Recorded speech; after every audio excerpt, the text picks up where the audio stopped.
And welcome back, everybody, to another episode of MLB DFS Quick Hits, your Wednesday, August 25th edition. 10-game slate on tap for us tonight. Hope everybody had a good Tuesday. It was a wild one. Jack Flaherty gets hurt. Bumgarner wasn't great. Marquez gets rained out, so our top three pitchers gone. Morton was good if you played that route. Houck wasn't too bad. Eli Morgan sucked. Burns wasn't even that good. You needed like Tyler Mahle and Eric Fede. So a fun night there. Bats were great, though. Anaheim and Baltimore did not disappoint. Boston and Minnesota did not disappoint. So you had some fun there for sure. But the pitching was tough. So hopefully you guys had a good evening. And if not, we move on to Wednesday. Make sure you follow me on Twitter at BDentric. Come check out the Fantasy DJ and Slack chat for some help there. And also go check out Prize Picks, prizepicks.com. DFS meets prop bets. Lots and lots of fun there. Make up to 2 to 5 bets per bet, period. And you can mix and match sports or all kinds of good stuff. So go check that out. If you're new to Prize Picks, go to prizepicks.com or download the app and use promo code Bubba, BUBBA, for a first-time deposit bonus up to $100. All right, 10-game slate on top for us. We don't have a ton of totals, so we're just going to get straight to the brass tacks for this one. Let's talk about the pitching on this slate. It is a loaded slate for pitching. You have 4 guys over 10K. You have about 9 guys over 8K, and we have a lot of great options in this 8K and above range. You got Woodruff at 10-2 against Cincinnati. We just saw what Cincinnati did to Burns. It's kind of the concern I have with Woodruff. Woodruff's been kind of off his last 2 starts, less than 10 DK points in his last 2, 12 or less in 3 of his last 4. He gave up 6 runs his last outing against St. Louis. Strikeouts haven't been there as much for Woody. If you want to go there, you can, but I'm going to pass. I'd rather save a couple $100, go to Zach Wheeler if I'm paying up this high. But again, he's been kind of struggling of late, giving up 10 runs in his last 2 outings combined. Still getting the strikeouts, though, unlike Woodruff. Getting those strikeouts, which is a plus. You get a Tampa Bay team that in the month of August is striking out over 24% of the time versus righties, but they're still swinging it well, too. So I'll probably pass on Wheeler as well. And I'll start my day where most people should start their day, and that's Walker Bueller, $9,700 at the San Diego Padres. This is an outstanding price point for Mr. Bueller, who's been next to perfect this year. We've talked about him time and time again. 6+ innings in 9 of his last 10 starts. Quality starts in each and every one of those starts. He has 8 or more Ks in like 6 of his last 7 starts. Bueller has been nothing short of outstanding. You get a San Diego Padres offense that has been scuffling tremendously, hitting 234 with a 90 WRC plus in the month of August, striking out over 20% of the time. So Walker Bueller at 97, sign me up as my top pitcher on this slate. If you want to save some cash, Luis Castillo at $9,300 at Milwaukee is very, very much in play as well. Castillo's got 20 or more DK points in 6 of his last 7 starts. He had a hiccup at Cleveland of all spots, but other than that, 6+ innings pitched in all those starts, 3 runs or less, so quality starts in all of them, and 7 or more Ks in all of those starts. He has been outstanding. He's even pitched great in his 4 starts against Milwaukee this season. A Milwaukee team that we know can hit the ball well and doesn't strike out a ton, but he has their number. So he's a great tournament play, a great pivot off of Walker Bueller. Bueller's a tournament. Bueller's a cash game play. Bueller's an everything play. Castillo's a great pivot off of Bueller if you want to avoid the chalk or pair up with Bueller as well. Robbie Ray, $8,900 at home against the Chicago White Sox is another really, really strong look for me on this slate. He's coming in with 4 of his last 5 at 20+ DK points. He has gone 6 or more innings in 5 straight starts, 2 runs or less in 5 straight. So quality starts in all 5 outings for you FanDuel folks out there. And he has 8 or more Ks in 3 of 5, 5 or more in 4 of 5. $8,900 against a White Sox team that is scuffling a bit of late, striking out nearly 21% of the time versus lefties, hitting 245 with a 112 WRC plus. So they can still get it done, but scuffling. Robbie Ray, great tournament play at $8,900 to pair up with a guy like Luis Castillo. Shohei Ohtani at 87 is outstanding. Can't go wrong with Shohei. He's been great. He's been locked in. We talked about it outside of a couple of hiccups early in the year, giving you 6+ innings, giving you quality starts, giving you tons of strikeouts. Now you get a Baltimore team who I love to use, but they're striking out 23% of the time versus righties, hitting 257 with a 142 ISO and a 95 WRC plus. I get it if you want to fade them because they do have some pop in Camden Yards, but Ohtani's been nothing short of outstanding. At $8,700, he has quite a discount. Now on FanDuel, he's priced up quite a bit, so I'll probably pass him on that one. But on DK at 87, sign me up. I think he's a great pairing with Walker Bueller if you want to go bang bang in that scenario. So up 8K and above. Oh, no, I got one more. Lucas Giolito, $8,300 at the Toronto Blue Jays. Been mentioning it of late. Toronto Blue Jays have been ice cold. The humidor in the ballpark seems to be stepping things up. But Giolito's kind of like that rocky road. You don't know what you're going to get. 6 or more innings pitched in 3 of his last 5 starts. All of those were quality starts. He has 7 or more Ks in 4 of his last 5 starts. He has 15 or more points in 4 out of 5, 20 or more in 3 out of 5. So overall, he still brings a very, very solid floor to the matchup, but the ceiling's been kind of wishy-washy.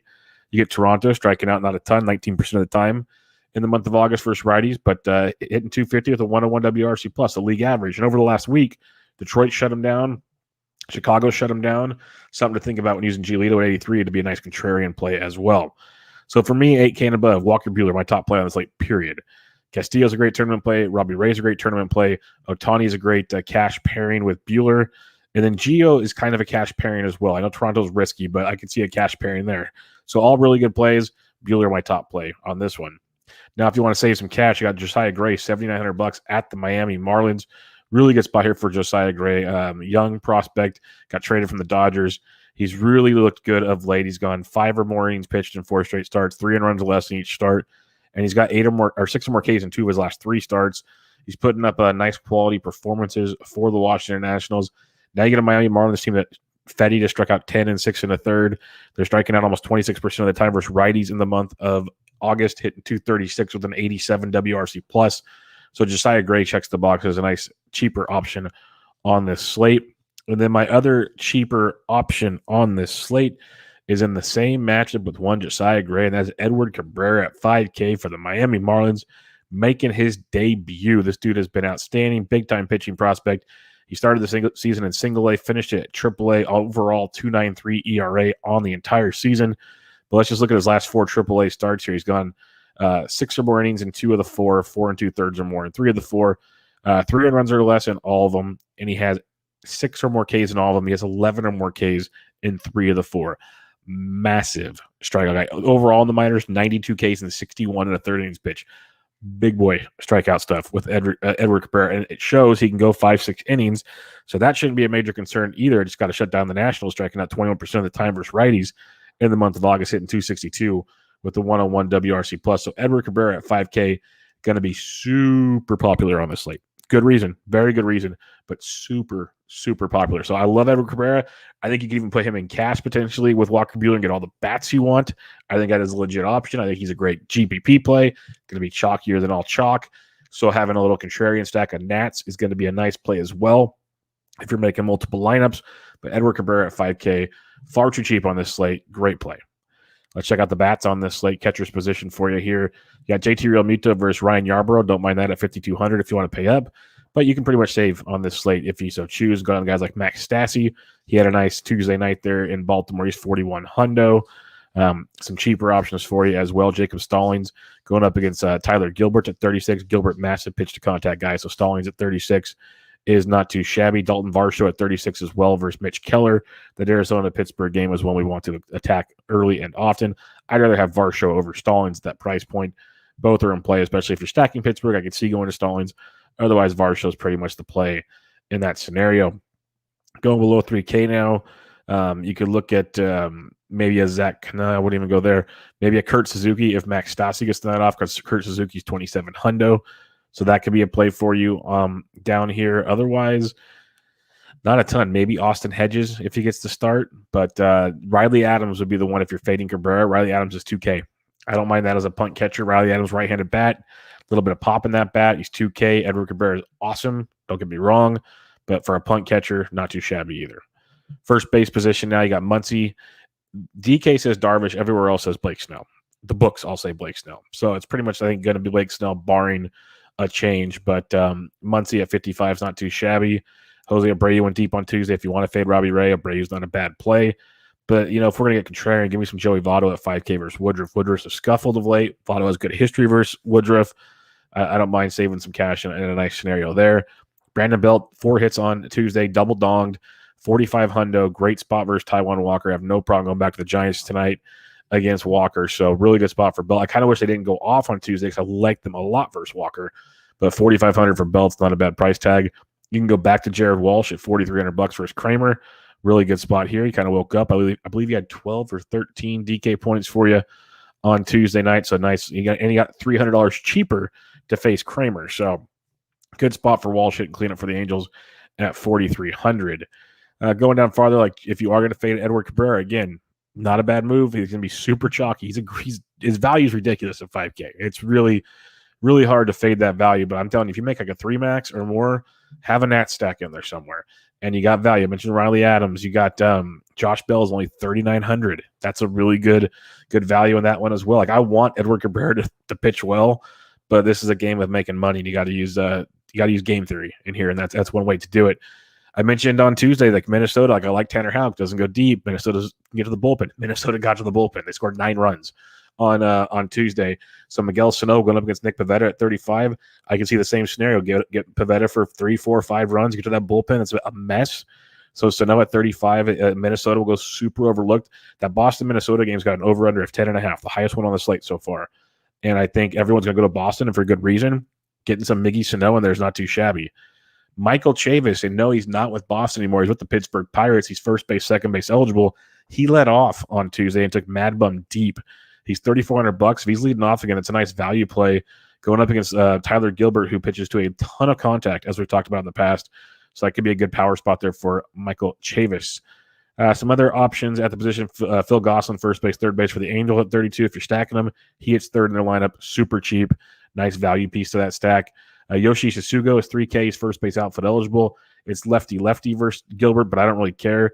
Sasugo's hit homers in 3 of his last 4 games. He can hit lefties just fine, especially a pitch-to-contact guy like Gilbert. So if you're stacking Pittsburgh, don't forget some Sasugo.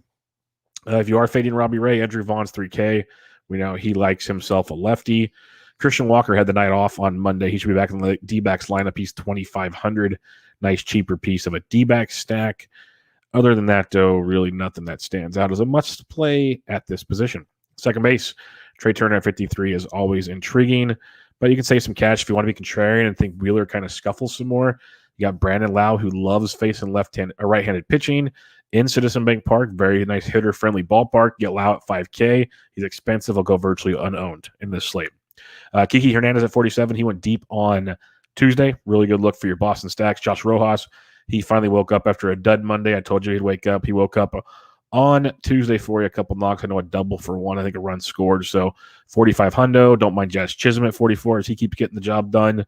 Colton Wong at 39 if you're fading Castillo is not a bad value play at the position, but the value play is Jorge Polanco. Hitting like cleanup for the Minnesota, went deep on Tuesdays, $3,600. Really good look for you in this one.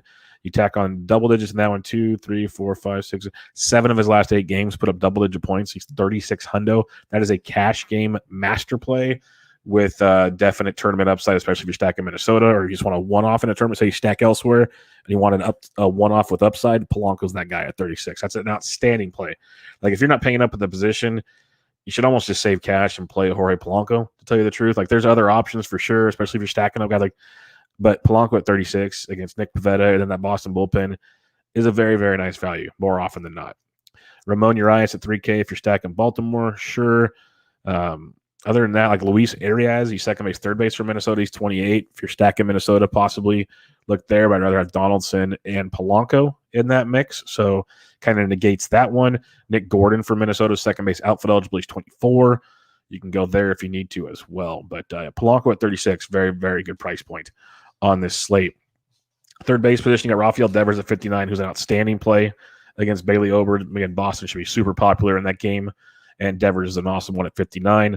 Don't mind me some J-Ram. He's always in play at 57. Chris Bryant got the night off on Tuesday. He'll be back in the Giants lineup. So if you're stacking the Giants, use Bryant at 56, but not as a one-off, only a stack. I'd rather have J-Ram or Devers as a one-off if I'm paying up at the position.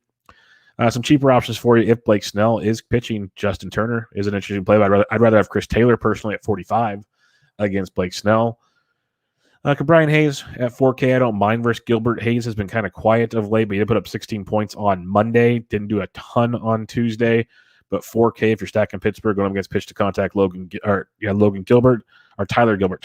Sorry, Logan Gilbert's for the Mariners. Pitch to contact Tyler Gilbert of Arizona at 4K. Don't hate that at all. And then other than that, Josh Donaldson's only 36. He went deep on Tuesday. So again, Minnesota, a nice, cheap contrarian stack. They just got to get to Pivetta. If Pivetta deals, is what it is. If they can get to Pivetta, get to that Boston bullpen, they could have another big, big night like they had on Tuesday night. And that's kind of a nice angle to play on this slate, especially the value you get with a Sano, a Donaldson, a Polanco, stuff like that. Kepler. You can have some nice values. Or just go with like a one-off or a two-man. Just go with a Polanco Donaldson or a Polanco Kepler, a Polanco Sano. You don't have to go all in. just go a little contrarian or go all in because they scored 9 runs again. You're freaking groovy. So that's really solid as well. Otherwise, not a ton at this point in time at the position. Shortstop position, Tatis is always interesting with Bueller, so probably not. Bogart's at 56. Love it. Love that one. Lindor's back if you want to, but I'd rather take a chance on Wander Franco at 49 versus Wheeler to be contrarian, or go to Brandon Crawford at 48 versus Walker. Crawford had a nice game on Tuesday. Another nice spot there versus Walker.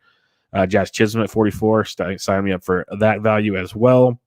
Jake Cronenworth at 41. Man, I don't want to fade. I'd rather have Ahmed Rosario at 4K. Ahmed Rosario put up another, I believe, 9 to 10 more points. Just keeps producing like crazy, especially in the month of August. So Ahmed Rosario at 4K.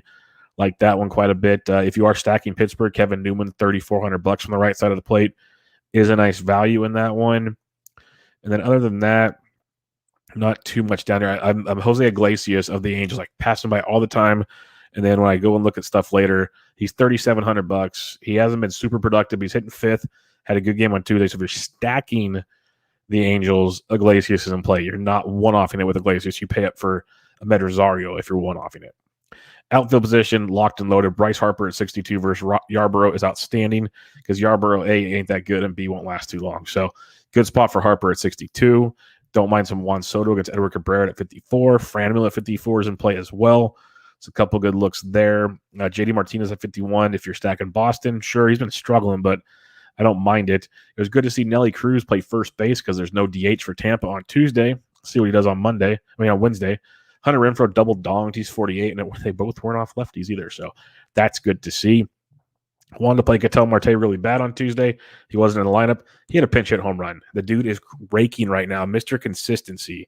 So Ketel Marte at 47 versus Mitch Keller. Love that play. Schwarber at 47 in your stacks. Yes. Josh Rojas at 45. Love that as well. I'm going back to Arizona yet again versus Mitch Keller and company. Yastrzemski hit a bomb on Tuesday. He's a good play at 45 versus Walker. Brian Reynolds, switch hit versus Gilbert's a really good one at 42. Like that one a lot, actually. Lamont Wade Jr. went deep. He's 4K versus Walker. So the Giants are priced up, but they've earned it. Lubob's leading off, playing well. He's 4K, but Max Kepler, again, only 39 versus Pivetta. A nice cheap Minnesota piece to the pie in that one. Cheaper options as we get to the mid-3s and below. Dalton Varsho's 36, but again, use him at catcher if you're going to use him at all. Alex Verdugo's only 35 with Boston. He'd be a nice cheap piece to your Boston pie if you want to go that way. Pavin Smith, 32 versus Keller. Joe Adele is 32 versus Kramer. Adele had a big game on Tuesday night, so he's a guy to keep an eye on as well. Mentioned Susugo at 3K for Pittsburgh. David Peralta's only 3K versus Keller. That's a nice value piece of Arizona. Going down even farther, I mentioned Andrew Vaughn earlier at 3K, but Anthony Santander had a monster game. It is Shohei, but if you want to get contrarian, he's only $2,900. It's a nice contrarian value play. But Santander put up 32 for us on Tuesday. Had him in a lot of lineups. So that was a lot of fun. It was a big play of that value. Taylor Daquin's 27, nice value. Contrarian play versus Woodruff. Corey Dickerson, he went deep. He's a nice contrarian play versus Gio at 27. Ben Gamel's 26, but there's some nice contrarian plays down here. I like that a lot. Luke, no, I'm probably not going to go there. I mentioned Nick Gordon at 24, DJ Stewart at 23, not going to run to play that. But Yadiel Hernandez is only 22 versus Edward Cabrera. So if he's starting, usually hits 5th or 6th, maybe 4th sometimes at 22 hundo. And that's not the worst value in the world. Bradley Zimmer swinging a good bat for Cleveland. He's 2,200. He's be one to keep an eye on. Anthony Alford, I believe he took bum deep on Tuesday. He's coming from the right side of the plate at 2K versus Tyler Gilbert. That's a great value with Alfred. He'll be in my premium values article at rotoballer.com on Wednesday, which if you want to be a premium member at rotoballer.com, use promo code BUBBA, B-U-B-B-A, for 10% off the package of your choice. I got guys like Lane Thomas down here at 2K and a few others, but it'll be fun. Check your lineups. Could be some nice value to be paired up with some of these big pitchers on the evening. Recapping your pitchers on this evening, Bueller at 97 is my top play by far. You got Luis Castillo at 93, Ray at 89, and Gio at 83 has great tournament plays. Ohtani can be paired up in cash for tournaments at 87. Gio's almost cash viable as well. If you're looking for value, it's all about Josiah Gray and then Edward Cabrera at 5K. And Edward's going to be super popular, but rightfully so. He's a phenomenal play. Stacking things up, game stack Arizona Pitt, like that. Prefer the Arizona side versus Keller a little more. Just kind of like that offense as a whole. But you get some really good value with Pittsburgh versus pitch to contact Tyler Gilbert. So that's very, very, very intriguing. I like the Angels versus Baltimore yet again against Kramer, so look to build there. And then the Giants versus Taijuan Walker is in play. Washington versus Miami to be contrarian if you want to. Minnesota-Boston, game stack it. Everyone's going to be on Boston. I get it. Don't sleep on Minnesota. We talked about that, especially with Jorge Polanco. Do not forget Jorge Polanco. Cleveland stack is in play yet again. Our usual Ahmed, Jose, and Franimal is with you. And if you want to get contrarian with Cincinnati, I don't hate that either, but Minnesota probably my contrarian stack on this slate. So there you have it, everybody. 10-game slate in the books for your Wednesday. If you have any questions, I'm on Twitter at BDentric. Hit us up in the Fantasy DJ and Slack chat, help you out there. And then go check out PrizePicks, prizepicks.com. Download the app, PrizePicks. Use promo code Bubba when you create your account for a first-time deposit bonus up to $100. Give a rate and review to the podcast on iTunes. And go check out Bench with Bubba, who this week, Toby Batfoot Crazy was out. So I had special guest Scott Chu of PitcherList.com to help break things down for me. Bench with Bubba, episode 396. Go check that one out as well. But for now, everybody, this was MLB DFS Quick Hits, your Wednesday, August 25th edition. I'm out.